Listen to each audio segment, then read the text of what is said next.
Muito bem, PS2, Física Térmica. Cara, aqui a coisa fica meio complicado, tá? O FSM pega pesado, principalmente na parte dos conceitos. Tem que se concentrar e fazer muita eliminação. A respeito dos gases que se encontram em condições nas quais seu comportamento pode ser considerado ideal, afirma-se que a grandeza que é chamada de temperatura é proporcional à energia cinética média das moléculas. Sim, a temperatura é diretamente proporcional à energia cinética média das moléculas. Por que média? Porque cada molécula vai ter uma agitação diferente. A temperatura se associa com a energia cinética média de todas essas moléculas. Por isso que tem um símbolo aqui em cima, né? Que é só um traço. Esse traço quer dizer uma média. A grandeza que é chamada de pressão é a energia. Bom, aqui tu já para, né? Pressão não pode ser energia. Pressão é pressão, energia é energia. A grandeza que é chamada de pressão é a energia que as moléculas do gás transferem às paredes do recipiente que contém o gás. Não. A pressão do gás vai causar força no na parede do recipiente. Mas a gente nem pode dizer que a pressão é a força. Afinal de contas, pressão é força é força. A energia interna do gás é igual à soma das energias cinéticas das moléculas do gás. Sim. A energia interna de um gás é 3 meios de nRT. Então a energia interna do gás depende da temperatura e ela está associada à soma da energia cinética das moléculas desse gás. Na realidade a 1 e a 3 são bem parecidas, porque num gás a energia interna dele é somente a energia cinética. Um gás não tem energia potencial. Nos sólidos, a energia interna dos sólidos e dos líquidos é a energia cinética mais a energia potencial.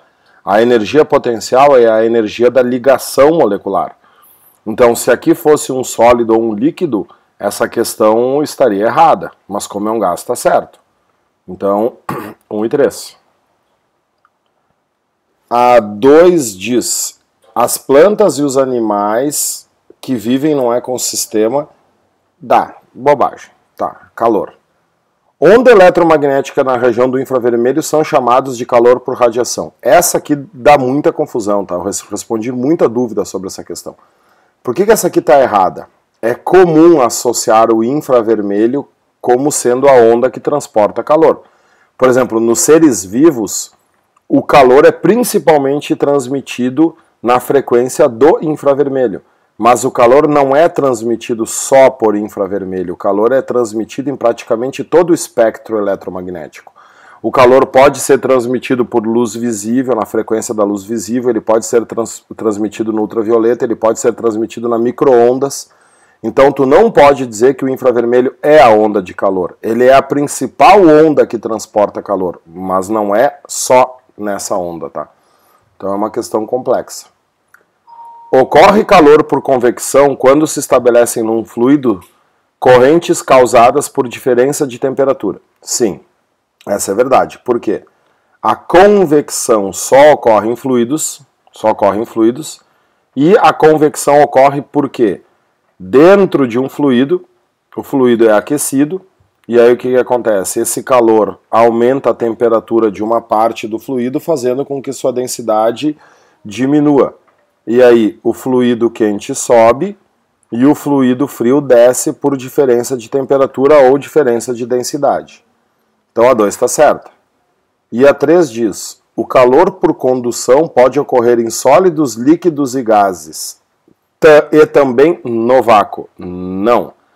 Condução necessita contato. Se a condução necessita contato, ela não pode ocorrer no vácuo. Não ocorre no vácuo nem condução nem convecção, tá? A única que ocorre no vácuo é a irradiação. Então, cuidado com esse tipo de questão. Física bem conceitual. Então, tá errada a resposta B, apenas a 2. A questão 3, acho que vai na linha da dilatação, não me lembro direito, vamos dar uma olhada. A figura a seguir ilustra um termômetro clínico de mercúrio. A leitura da temperatura é dada pela posição da extremidade da coluna de mercúrio sobre a escala. Considere os fenômenos envolvidos no processo de determinação da temperatura. A variação do volume da coluna de mercúrio é diretamente proporcional ao volume inicial dessa coluna. Bom, a variação de volume de um sólido ou de um líquido é o volume inicial vezes o gama, que é o coeficiente de dilatação, vezes a variação de temperatura. Então, a variação de volume é diretamente proporcional ao volume inicial. A 1 está certa. A 2 diz, o volume da coluna de mercúrio varia até que seja atingido o equilíbrio térmico entre o termômetro e o corpo do paciente. Sim. Por quê? Porque para o volume variar, tu precisa ter diferença de temperatura. Quando for atingido o equilíbrio térmico entre o corpo do paciente e o termômetro, não tem mais diferença de temperatura. Então, varia até que seja atingido o equilíbrio térmico. Depois que o equilíbrio térmico é atingido, não tem mais variação. Se o mercúrio for substituído por álcool, a escala termométrica não precisa ser alterada. Mentira. Porque o coeficiente de dilatação do mercúrio, o gama do Hg, vai ser diferente do gama do álcool. Então a dilatação aqui dentro do capilar vai ser diferente. Então tu vai ter que alterar a escala. Essa escala é feita para cada substância. Se a substância é mercúrio, é uma escala. Se a substância é álcool, é outra escala. E assim sucessivamente. Então, Canadá, apenas 1 e 2.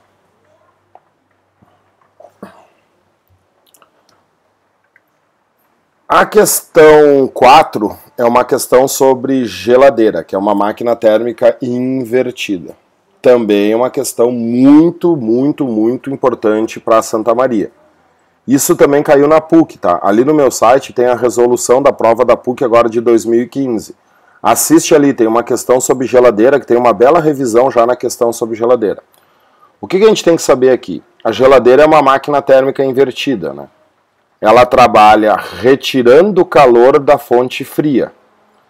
Tu tem a fonte fria e tu tem a fonte quente. Como é que uma máquina térmica normalmente trabalha? O calor vai da fonte quente para a fonte fria. E aí no meio tem um motor. No caso da geladeira, o calor sai da fonte fria. Vamos chamar esse calor aqui de calor frio. E o calor é enviado para a fonte quente. Vamos chamar esse calor de calor quente. Só que na geladeira o calor é forçado a fazer isso. Existe um trabalho que está entrando aqui nesse sistema para acontecer isso. Então, a fórmula da geladeira, tá vendo? Ó, o calor frio mais o trabalho resultam no calor quente. Então, olha só. O calor quente é o calor frio que tu retirou mais o trabalho que tu realizou. Se tu isola o trabalho é o calor que foi enviado da fonte quente menos o calor que foi retirado da fonte fria. E numa geladeira a gente não fala em rendimento, a gente fala em eficiência. A eficiência da geladeira... Vamos pensar para não decorar, né? Qual é o objetivo de uma geladeira? Realizar trabalho e esse trabalho retirar calor da fonte fria. Né? Se tu realiza um trabalho de 100 joules e tu consegue retirar 100 joules da fonte fria, tu teria uma eficiência de 100%, que isso não vai acontecer. Então, a eficiência da geladeira é o calor retirado da fonte fria dividido pelo trabalho que a geladeira realiza. Esse número aqui sempre vai ser menor que 1, vai ser 0, alguma coisa, porque a resposta aqui vai ser uma porcentagem. Então vamos lá. O refrigerador doméstico opera conforme o ciclo de Carnot. Nenhuma máquina opera de acordo com o ciclo de Carnot. O ciclo de Carnot é um ciclo ideal que nenhuma máquina consegue operar de acordo com esse ciclo. Então não existe máquina operando de acordo com o ciclo de Carnot. O trabalho necessário para a operação da máquina é igual à razão, a divisão, entre a quantidade de energia retirada da fonte fria e a quantidade rejeitada para a fonte quente. Não, não é a razão, é a subtração da fonte quente menos da fonte fria. Está errado. A letra C diz, as transformações que ocorrem no interior da máquina são isotérmicas. Não, porque no interior da máquina o fluido refrigerante varia de temperatura. Ele é o responsável por transportar a temperatura, então não é isotérmico. Enquanto houver a realização de trabalho pelo motor, é possível transferir energia da fonte de baixa temperatura para a fonte de alta temperatura. Sim, resposta letra D. enquanto o motor estiver trabalhando, ele força o calor aí da fria para quente. Vamos ver aí, quanto maior o trabalho realizado pelo motor, maior a eficiência do refrigerador. Não. A eficiência aqui é retirar bastante calor da fonte fria, realizando o menor trabalho possível. Claro que isso aqui, nunca esses dois valores vão ser iguais, tá? Cuidado. Mais uma de temperatura, olha ali, ó. A elevação da temperatura da água através da energia transportada pela onda eletromagnética que vem do Sol é uma forma de economizar energia elétrica ou queima de combustíveis. Esse aumento de temperatura pode ser realizado das seguintes maneiras. Número 1. Usa-se um espelho parabólico em que as ondas eletromagnéticas são refletidas e passam pelo foco desse espelho onde existe um cano metálico que circula água. Perfeito. Essa número 1 se chama fogão solar. O fogão solar, tu usa um espelho côncavo, né? Vou fazer uma pequena revisão aqui de espelho côncavo. Tu tem um espelho côncavo, o espelho côncavo possui um foco, possui um centro. O que o espelho côncavo faz? Todos os raios incidentes paralelos ao eixo desse espelho são refletidos para o foco desse espelho. Então, se no foco do espelho tu coloca um cano por onde circula água, exatamente aqui posicionada no foco, essa água vai esquentar. A número 2 diz, usam-se chapas metálicas pretas expostas às ondas eletromagnéticas em que a energia é absorvida e transferida para a água que circula em canos metálicos soldados a essas placas. A número 2 também é perfeito. O que é a número 2? É o famoso aquecimento solar. São aquelas chapas que a gente vê nos telhados das casas. Dentro daquelas chapas tem uma serpentina para aumentar a área de troca de energia, né? Então aqui dentro tem uma serpentina, essa serpentina circula a água aqui dentro e essa placa é pintada de preto, porque o preto é um excelente absorvedor de energia. Então a radiação do Sol que incide, vai incidir a radiação na chapa, ela vai esquentar e esse calor por condução vai ser transferido para a água. Número 2. Utilizam-se dispositivos mecânicos que agitam as moléculas de água com pás para ganharem velocidade. Isso aqui funciona, tá? Se tu pegar uma pá e tu ficar batendo na água, a água esquenta. Só que não te esquece que o enunciado da questão diz para aproveitar a energia que vem do Sol. Usando um dispositivo mecânico para agitar a água, tu não está aproveitando a energia que vem do Sol. Então é apenas 1 e 2. Tu tem que responder o que responde a pergunta, né? A gente nunca pode responder o que a gente quer. Bom, essa questão é a famosa do vestibular desse ano, é uma questão chata, porque diz que a temperatura do corpo humano considerada ideal entre 37 e 36,5. Num sistema físico mais simples, como um gás ideal em equilíbrio, a temperatura está associada, a gente viu antes, né? A energia interna de um gás só depende da sua energia cinética. E a energia cinética do gás é 3 meios de nRT. Só depende da temperatura do gás, é a variável que tu tem aqui. Então, letra A, a energia média por partícula. Tá certo. A energia de um gás ideal em equilíbrio é a temperatura de um gás em equilíbrio é associado à energia média por partícula. A confusão que deu foi com a letra C, né? Ao grau de oscilação das partículas. Tu não pode usar oscilação, tu tem que usar agitação, porque não existe um padrão. Quando tu usa a palavra oscilação, tu está dizendo que a partícula oscila sempre da mesma maneira, ela não está oscilando, ela está agitando. Então essa aqui está errada. Ao calor específico nada a ver, a energia absorvida ou perdida nada a ver, isso aqui não é a temperatura, é o calor.